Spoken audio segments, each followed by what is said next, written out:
So it's a pleasure to introduce Professor Masoller. He's an expert on optics and applied optics, very beautiful experiments. He works at in Barcelona at the Polytechnic, and he's a really old friend. Yeah, many times. And I wish she could have been with us in person, like Professor Ulrike Feudel is here in person. Uh, Next time, next time, Cristina. I hope you can make it. So maybe you can start off slowly because we have time. So you heard me? Uh, Yeah. okay, thank you, Neelima. It's a big pleasure and an honor to be able to present our work here. Thank you for this opportunity. And I'm really sorry.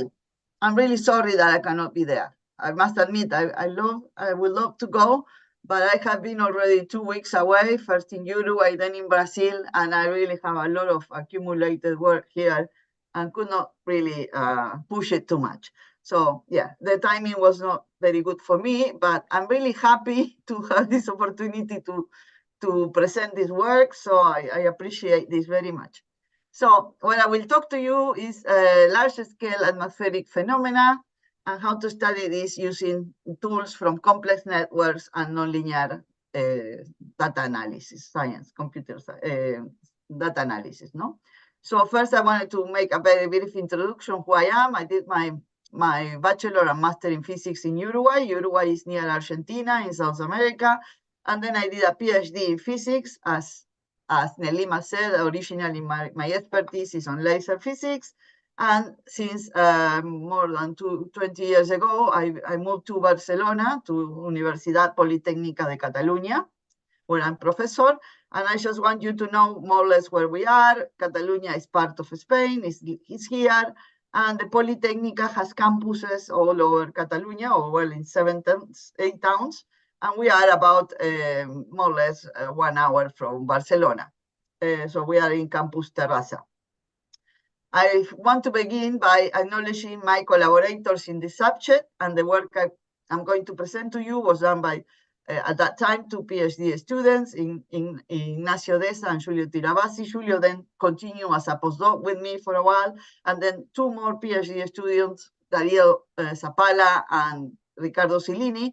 And all this collaboration on climate is being done in collaboration with Marcelo Barreiro. He's, again, from Uruguay, and he has provided insights because he's an expert on climate dynamics, and he also has good knowledge on nonlinear systems, nonlinear dynamics, complex systems.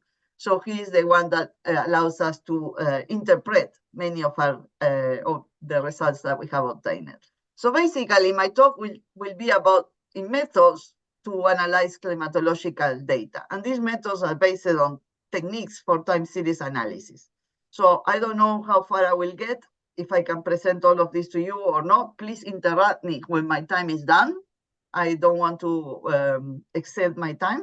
But first, I will talk about Hilbert analysis of climate data on just one time series. Then I will try to move to correlation and causality when you have 2 time series. And then finally, I will end up with ordinal analysis and applications to complex networks and climate networks. The first technique.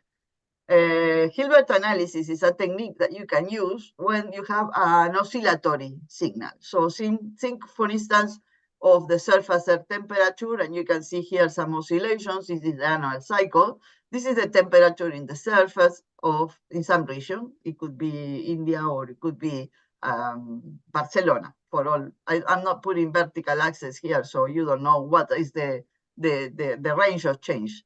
But you can use the Hilbert transform and obtain what is known as the orthogonal component. The Hilbert transform is for those of you that never heard of this, it's just a transformation, mathematical transformation that gives you the orthogonal component. For instance, the sine gives you the cosine. And with these 2 time series, what you can do is plot one versus the other. And if the time series is oscillatory, then you can extract some information about the amplitude at a given time and the phase at a given time. instantaneous amplitude, instantaneous phase of the oscillation.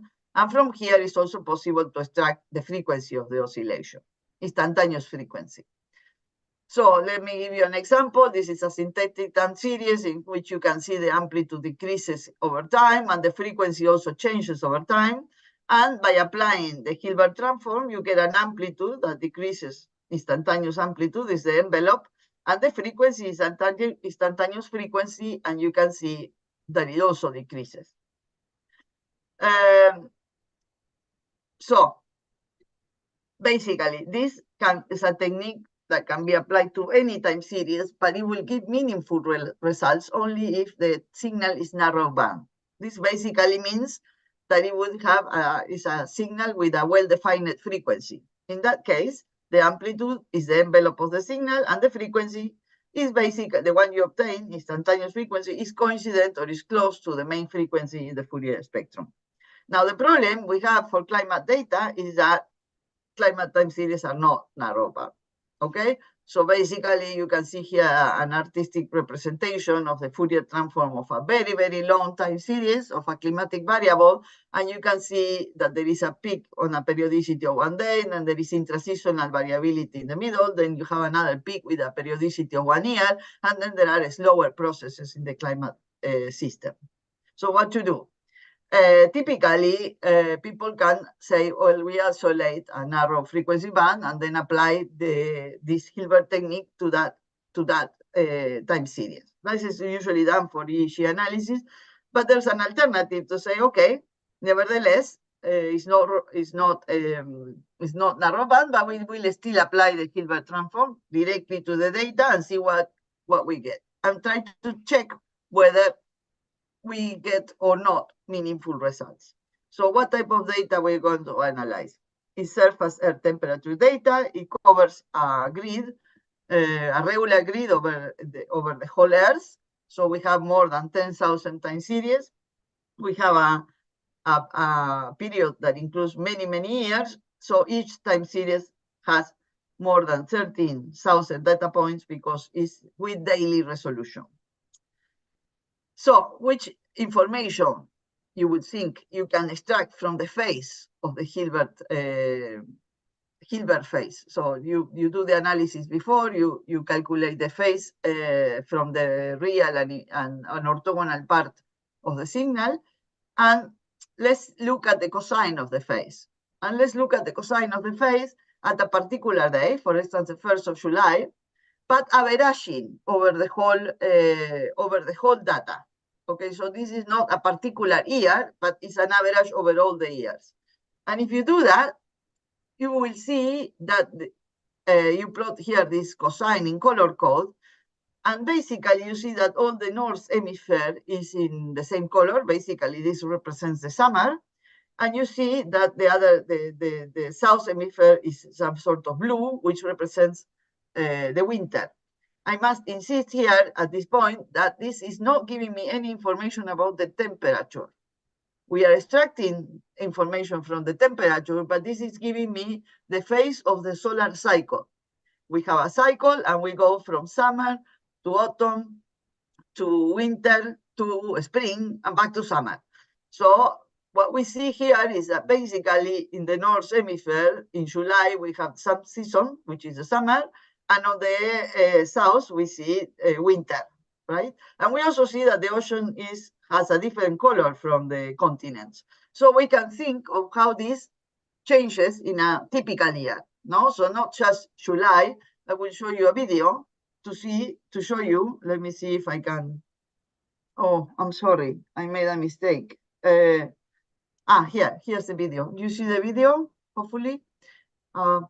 So here is starting in the winter, in January, you see the north hemisphere is in the winter and the south hemisphere is in the summer. But as the year moves on, we see how the summer comes to the north, and we also see how the winter goes to the south. You see how the color changes. You see this red zone in the El Nino region. I will talk in a minute about that.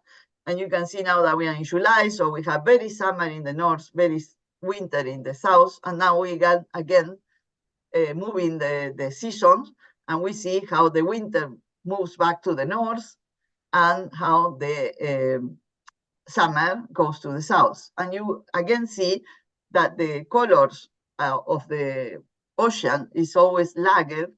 See, you see the winter is the season is more developed in the continents than in the sea. In the sea is always lagged. So that's why the water is still a bit hot, even if we are in the beginning of the autumn. So this basically means, and please interrupt me anytime if you have any questions, basically means that from at least from the face of the Hilbert transform, doing this average over the whole data set, we can extract some information that looks meaningful. Let me move to the next slide. How do I move to the next slide? No. I don't want to show the video again. I just want to move to the next slide.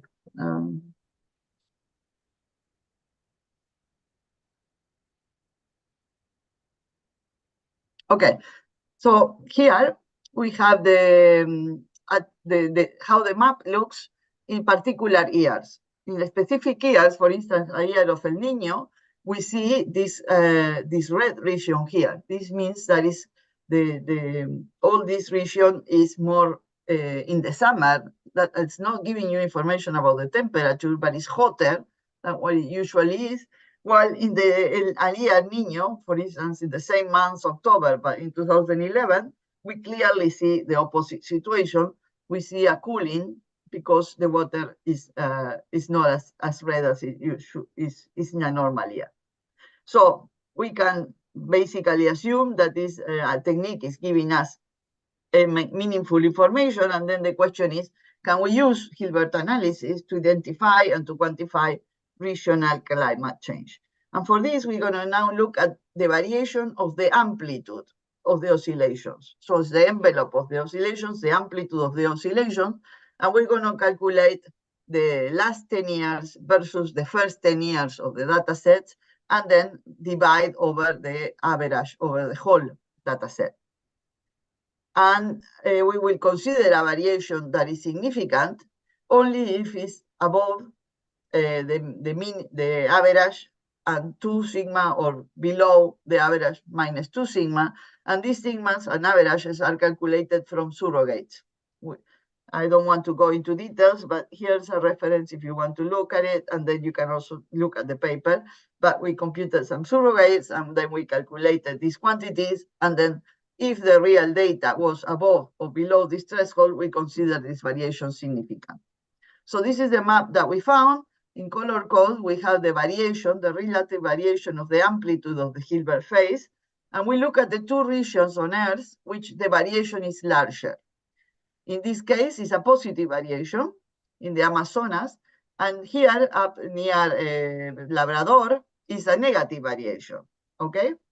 So let's examine the time series in those two regions.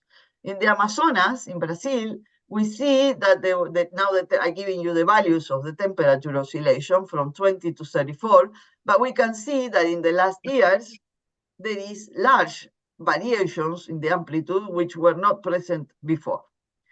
While in the Arctic, now the temperature goes from 0 to minus 30, we see that there were large variations towards negative temperatures, which are not there anymore in the last years. So this technique has allowed us to detect where the largest changes have been taking place. One in the Amazonas is basically due to the decrease of precipitation. And this is because of deforestation. So now the solar radiation is not used to evaporation, and then it hits the ground, so it produces larger temperatures, higher temperatures because of lack of precipitation, which in turn is due to desertification, the cut of many trees. While in the Arctic, we have a different interpretation, which is melting of the ice sea. Because in the past there was ice sea, then there was this ice sea allowed for large variations of the temperature up to minus 30. But in the last years, there's no ice sea, so the temperature doesn't go to so negative temperature values. So basically, we can conclude that this Hilbert analysis, at least used in this way, can allow us to uncover meaningful information. And now I want to move to correlation and causality measures. In particular, I will use the mutual information. The mutual information, maybe if for whoever is not familiar with, if you have two processes, X and Y, you can calculate the information on one process coming from another process by computing these probabilities. We can, for instance, just compute probabilities from the values and compute these histograms from the columns, from the files, and also from the squares. And it quantifies the reduction of uncertainty in one variable by knowing the value of the other variable. Here you can see with this plot that basically there's no information. This is just a cloud of points. But if the cloud of points is finite, it's not infinite number of points, I will typically get, even if there is no information, a value that is larger than 0. This is by definition, this is positive. So we need to always use surrogates to see how the significance of these values. And if the two processes are Gaussian processes, actually the mutual information is directly related with the cross correlation. So it's not an independent magnitude, and we can calculate the mutual information using this formula. The transfer entropy is a measure that gives some directionality because it's a conditional mutual information. It's given the past of one variable, okay? The mutual information in this case, given the past of X, and in this case, given the past of Y. So while the mutual information is symmetric, now the transfer entropy is not symmetric, and we can use this, the difference, to define some directionality index. I repeat that it depends on the past of one variable and the past of the other variable. So we can use these tools to analyze surface air temperature, but now we are analyzing the anomalies. With the Hilbert transform, we kept the solar cycle, but here we remove the solar cycle, and we analyzed climate data that was monthly resolved. So we had about 700 data points in each time series with the same resolution as before, a spatial resolution. So let me just show you how it looks like in 3 arbitrary points in the north, in the south, and in Uruguay.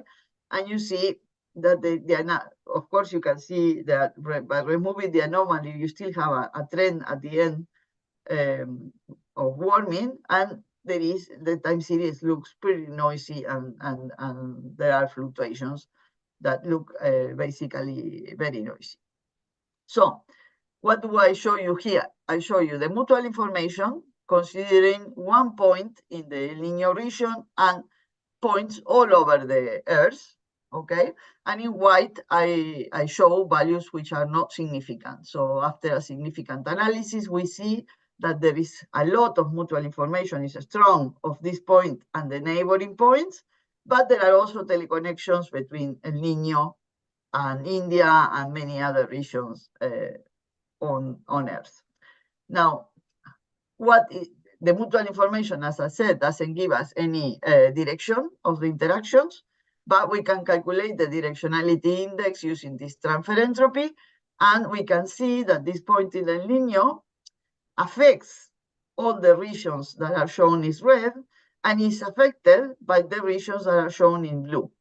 This also makes sense because El Niño is a process that starts here and moves over here. So El Niño is almost independent, at least in this point, is an almost a point that affects net direction, of course, no? A large region of the globe, and is affected by this narrow region here. Now we can do the opposite analysis and consider a point in India, and we can see that is affected by, of course, by El Niño, and it affects some regions here, but then again, we can question whether these are direct or indirect effects from El Niño area, okay? So the problem of this technique is that it might not differentiate, it does not differentiate direct from indirect causality.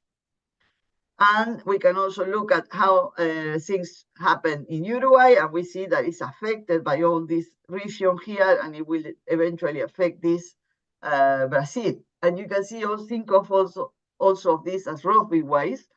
And if we change the lag, as I said, it depends on the past of a variable. If we increase this past, then we see that the wave is lost. These were just short lags, and these are longer lag. But then we again get an influence of El Nino. El Nino affects Uruguay, and Uruguay continues after a while. What happens here affecting what will go on in Brazil. So, what is the problem? The transfer entropy is typically computationally demanding. It means it requires a lot of data, and it also requires a lot of computing time. So if you want to do this in a more practical way, we can try to use what is the expression that I showed you before that is valid for Gaussian processes. Of course, we know that the processes that we are analyzing are not Gaussian, but what happens if we use this mutual information expression? And don't forget that the transfer entropy is the mutual information with one process lagged in time, but we can use this. This can be much faster, and it might require less data to compute cross-correlation values than the probabilities. So we did this, and we have this paper here in which we first try this idea in synthetic data. So we tried different models. Let me show you just some examples. In this case, there is direction from X. Here, sorry, in this case, with the first three examples, we consider two processes which are completely not independent from each other. So we should have no transfer entropy from any of them. Then we consider several processes in which the process X affects Y. Y affects X, but not the opposite.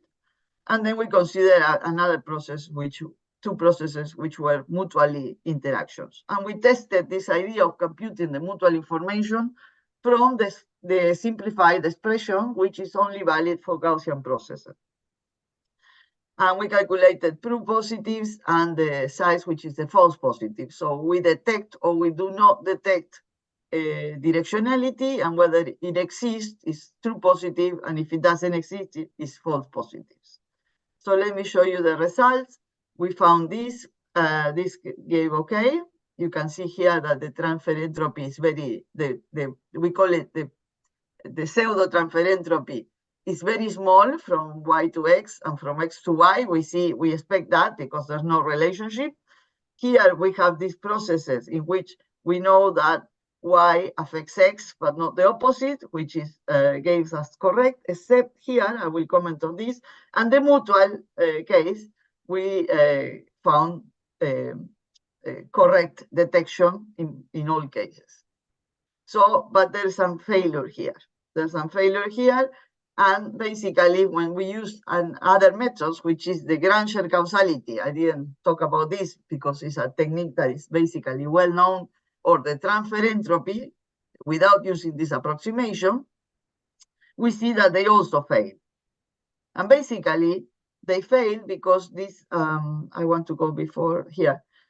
I wanted to show you the method. The model there is, I didn't put the equation, but those models are, when it fails, is because the models are nonlinear. Okay, so basically we had some Rosler coupled oscillators and it didn't work. So apply this to El Nino and 3.4 time series and all India rainfall time series. We did this analysis first for yearly sample data. So we had 1 point per year and 152 years. So this is the way the time series looks like. And by applying the pseudo transfer entropy, we detect a directionality from El Nino to India. The same directionality is detected by using Granger causality, while transfer entropy gives both directions. But you can see here the time, the computational time, 0.04 seconds versus 10 times longer with Granger causality, much longer, even twice with transfer entropy. However, if we look at monthly sample data, now we have much more data to analyze. The time series looks like this. And here we detect with pseudo transfer entropy a directionality from Indian rainfall to El Nino. It takes longer, of course, because the data set is longer, and the same result with Granger causality. And again, transfer entropy detects both, but it takes a lot of time, almost longer than a minute. So what does this mean?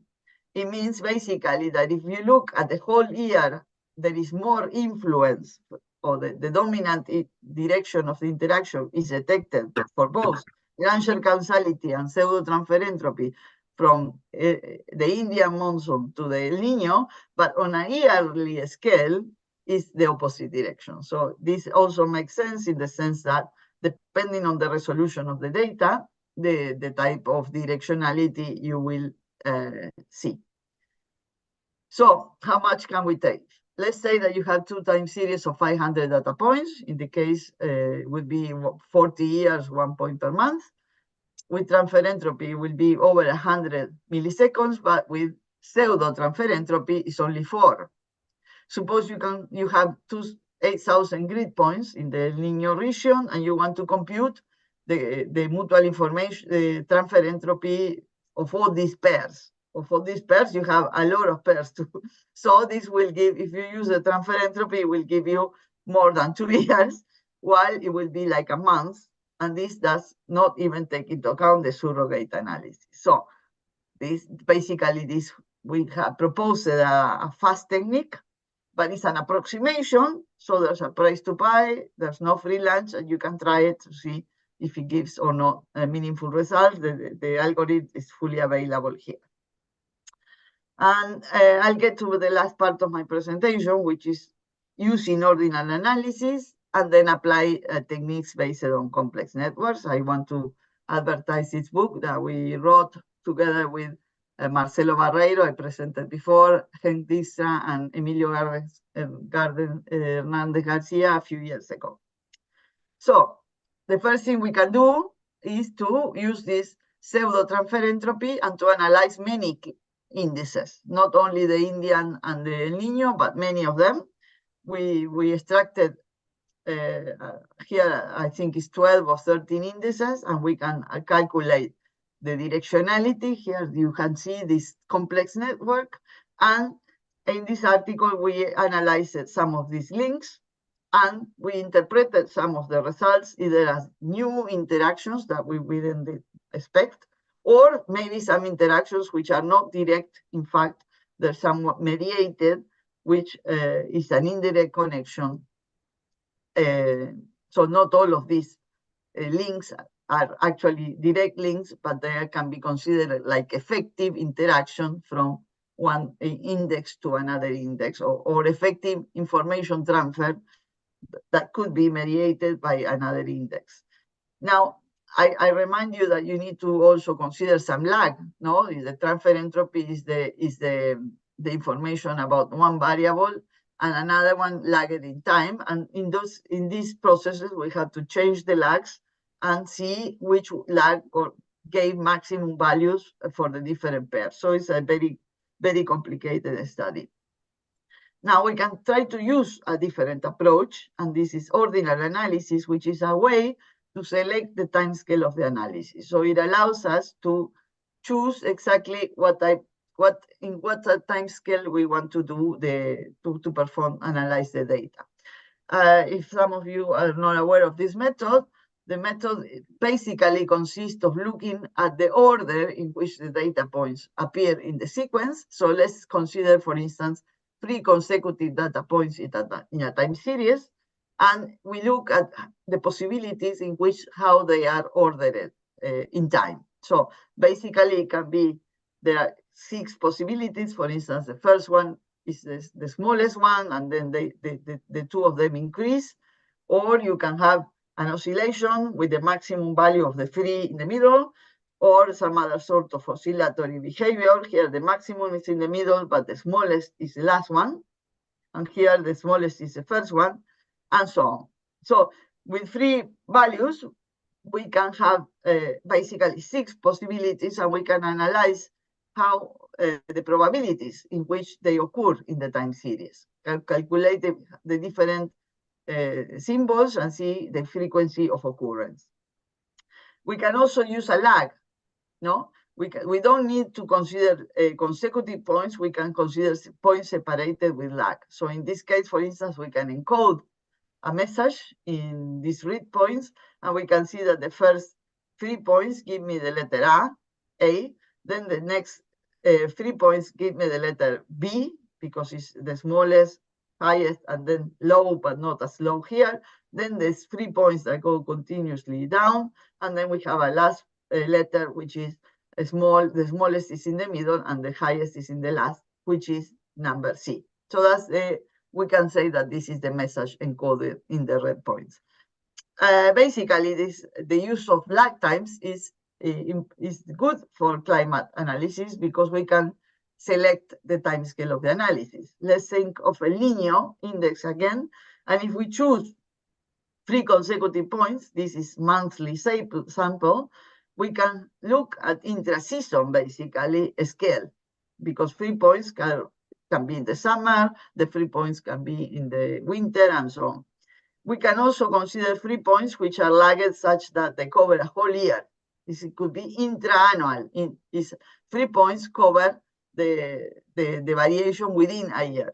Or we can consider 3 points which are separated by 12. So they cover, this could be January 1 year, January the next year, and January the next year. So this is the interannual scale. So we have done this analysis in these 3 scales, intra-season, interannual, or intra-annual. And let me remind you of this plot that I showed you before, which these probabilities for computing the mutual information were simply calculated from the histograms of the values. This doesn't allow to put any scale, any temporal scale. This is just compute the histogram. And I remark that if you remove the temporal order, if you shuffle the data points, the histograms will not change, right? So basically, we have that we cannot detect the time scale of these interactions using this technique. But if we compute the mutual information from the probabilities of the ordinal patterns, and we consider patterns defined by 3 consecutive months, the values of the temperature anomalies in different grid points on Earth on 3 consecutive months, we can see that this point of El Nino is only related to the neighbors. So all the other interactions I showed you before, a little bit here, but basically the main mutual information is with neighboring points. But if you define patterns with 3 consecutive, 3 values that cover a year period, we can see that there are longer interactions. And now if we define 3 consecutive years, we see even longer links. So this basically tells us that the links that we were seeing with the histogram of values are basically coming, most of them, from interactions that occur on inter-year scale. This is a comparison of the 4 plots that I have shown you, the mutual information from the histograms of the values without using ordinal analysis. And here we have considering 3 consecutive months, 3 values in a year, and 3 consecutive years. And you can see how the connections between El Nino, a point in El Nino region, and the rest of the world become more significant if we consider longer time scales. So to conclude, take-home messages are basically Hilbert analysis and ordinal analysis are versatile tools that can provide new insights into climate phenomena. Mutual information and other information-based measures can be calculated in terms of the probabilities of ordinal patterns, and this allows to select the timescale of the analysis by considering lags between data points. And different large-scale spatial structures are uncovered when using different lags between them. So we can always check what happens by changing the lag when defining the patterns. And I will finish by some references and thanking you for your attention.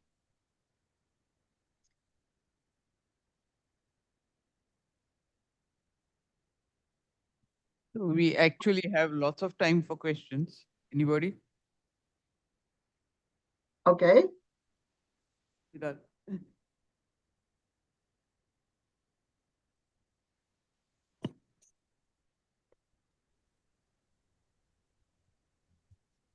Can I ask? Can you hear me? Yes, yes, I can hear you. Yeah, thanks. So I wanted to ask you about the surrogates that you used. Do they preserve autocorrelation? So are these autocorrelation preserving surrogates? Because autocorrelation can also bias such kind of Yes, yes, connectivity. of course. The autocorrelation of the data is autocorrelated, and the autocorrelations do bias the surrogates, the results. So I have to admit that I don't have the information at the moment, this in these papers, but I think we use two different types of surrogates. I don't remember which one we use in each study, but we use these block surrogates that we take a block of data points and then shuffle with another block of data points. Okay, so we use block surrogates and shuffle blocks of data points many times. And the other type of surrogates we use is called amplitude adjusted Fourier surrogates. So these surrogates keep the Fourier transform, so they keep the autocorrelations and they keep the distribution of values. But I need to really check which one used in each study. Yeah. And in the one on causality, we also to try to develop a technique that was really fast, that allowed to calculate many links. We use a surrogate that is called time-shifted surrogate. That basically means the only thing you do to the time series is to shift in time. Therefore, you are analyzing the information at present time provided by the future, and that should be basically zero. So that gives a level of significance. Whatever is below that is considered not significant. The time-shifted surrogates are not obviously useful for analyzing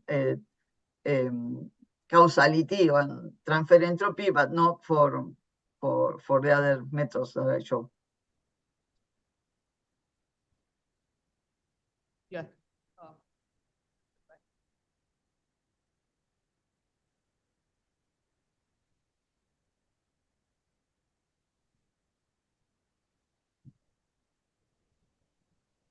Hey, hi. Am I Hi. audible? Glad to hear you. My question is on the multivariate.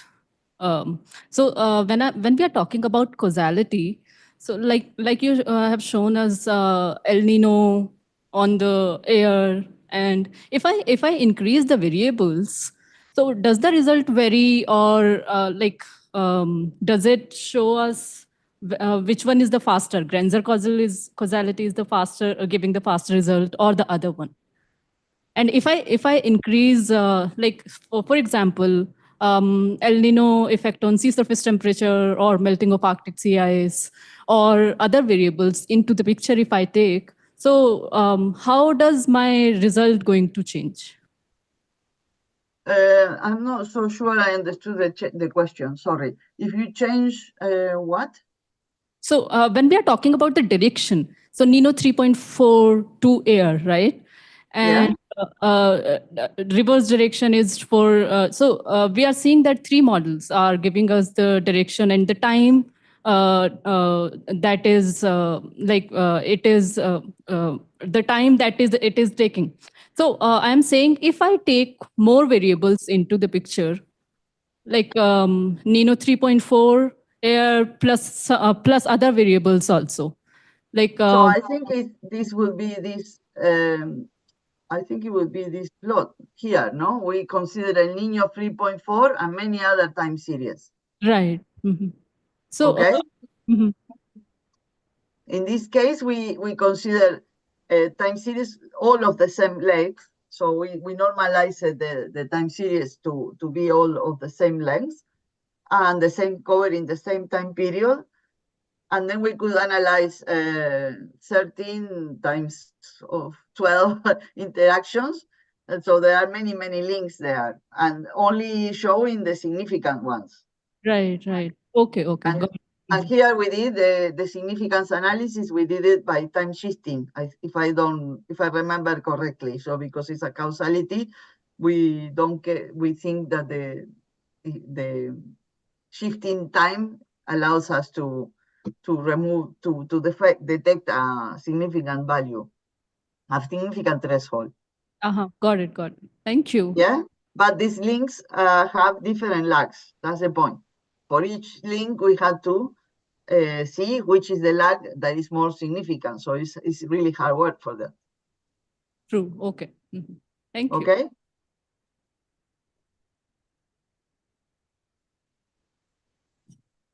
See, in this network picture, I'm wondering, can we relate that lag or that you have to any other property of the link, like weighted, just like we say weighted networks or something like that? So that, Yes, is very also good question. Yeah. Very good question. We interpreted in the paper some of the lags that gave maximum information or maximum significance. Okay, I wanted to show too many things, and I didn't want to go into these details. Also because I am not the expert on this. Okay, so we were working with Laura Ferranti and Marcelo Barreiro, and they both try to say, okay, this link makes sense with this lag, makes sense because of some climatological phenomenon, and some others were probably spurious. For sure, I mean, as I presented, this is no free lunch. We cannot just believe everything we get. We can always say, well, we don't know whether this makes sense or not, but some of them did make perfect sense, could be interpreted, and some of them were likely due to some indirect effect. So that we detect something that looks like a direct link, but is in fact mediated by some other agent, some other process in the climate. Okay. So there is a extensive discussion in this paper, and if I will check the paper. But yes, do you think any other characteristic of this network will give you some information? Like I can see that they have different degrees, or some other measure of the network will give any information, or does it make sense to do that? I think it does make sense as long as you have some climatologo to help you with the interpretation of the results. I mean, we can do a lot of things, but then at the end of the day, you think, what does this mean? And what does it mean is something that basically I don't know, because I'm not an expert on climate, but I need to develop collaboration with people that do understand and can say, well, this might be due to this effect, but sometimes you might find some links which are difficult to see where do they come from. So in that case, you really need to probably do a more extensive analysis and see if the transfer entropy without this approximation also gives the same result or not. This pseudo transfer entropy is a simplified expression. It is valid for Gaussian processes, but these are not Gaussian processes. So we need to keep in mind that if some links are found which do not make clear sense, it's probably there is this need to do a second, more detailed analysis. Okay. Typically, Granger causality and pseudo transfer entropy give the same results. Typically, because Granger causality is linear measure, while the transfer entropy is more computationally demanding, but is more precise, typically. Okay, thank you. Nice talk. Thanks.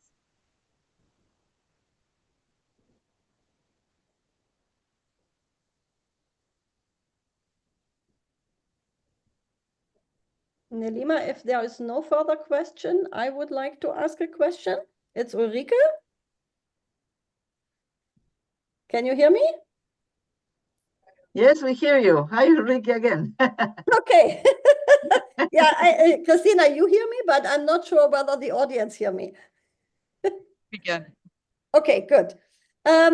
So it's maybe not really a question you could answer, but so you might ask your climatologist, because I found very interesting your data which you showed for the Arctic time series. Your interpretation was, so to say, related to sea ice, but that the winters become warmer in the sea, so to say. This is known from many other parts of the ocean. For the North Sea, you see exactly the same pattern. So there are no cold winters anymore. But the Labrador Sea is interesting from a completely different point of view, because the Labrador Sea plays a very important role in the Atlantic overturning circulation. So because this is the major spot where deep water is formed, and that means the temperatures you measure there would also reflect, so to say, the convection, so which is part of the thermohaline ocean circulation. So just if you have these deep dips, then so you might have no convection. But if you don't have them, so the convection is strong. But this would be a contradiction somehow to the forecast that the thermohaline ocean circulation, so the Atlantic overturning, is weakening. So therefore, so my question would be, first of all, what temperature did you take? Only the very upper layer of the ocean, or you took, say, the first 200 meters or so as a mean value, because then you would relate really to the Arctic over to the Atlantic overcirculation. So if not, if it's really only the first 10 layers, 10 meters in the ocean, then probably not. No, but we have always analyzed air temperature. Air temperature. So it's not this the is air ocean temperature. In all this, yes, it's all atmospheric. I haven't yet, not in this paper, but yes, we are in a different paper. We analyzed sea surface temperature, but this is all about SAT, surface air temperature. The difference on the two studies is anomalies or not anomalies. So this is the basic surface air temperature. So it's at the surface of the, yeah. So this is basically not, but it's a very interesting idea, that one, Ulrike, and I think I can try to ask the student to test this. Because also, if it's air temperature, it's even better.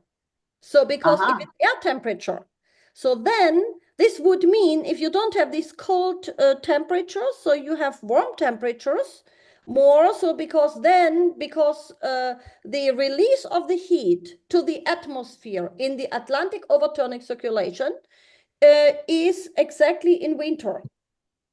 So the winter temperatures would relate to the release of heat, because this is usually in February. So where the heat is released to the atmosphere, warming, so to say, the Labrador Sea, or the air above the Labrador Sea, and where you have this exchange with the Atlantic overcirculation. Therefore, I find this time series extremely interesting. I would really go back in your case to the climatologists, because this could be a hint on changes really in the convection pattern, so which are responsible for the release of the heat to the atmosphere. Yeah, for sure. But the fact is, there are no more ice there. There's least the ice is decreasing there. You know, the melting. Yeah, that's true. In the end, that's basically what we're seeing. If it's the reason, what's the reason? It's probably what you're saying. I really don't know. I just look at the data. I always tell my students, it's very important, once you get your result, go and check with the data. And we indeed see that the amplitude of the oscillations, the temperatures in the winter, as you said, they're not there's no change in the summer, as you can see, but the minimum temperatures is, of course, and this is a study that is quite a few years old, so we can try to redo it with even more recent data. Okay. Yeah, so this Yeah. looks very nice. So because this is exactly, so to say that in summer nothing happens, so because is also that this heat release to the atmosphere in this area is only in winter. So it would only affect the winter temperatures. So yeah, it makes sense. It's perfect. Okay, thank Okay. you. Thank you. Thanks for the question. Anybody else? So you've had lots of questions, Cristina, I think more than anybody else so far. So Okay, well, I'm very appreciate the opportunity to present this work here, and I deeply regret having been unable to attend the conference. And also next, I cannot attend tomorrow because I have meetings in the morning all day because of the difference time. So I do regret, but I will try my best, but I don't expect to be able to connect. But if anybody has any other question or has any comment, I'm very happy to connect by email. I'll be available during the week. Okay. your email is right there, right? Just at the bottom of the slide. So whoever wants it, please note it down. Okay. So best luck with the conference and enjoy your time and enjoy the conference. I'm sure it's very, very interesting. Thank you so much. I wish you were Bye. here. Bye. Bye.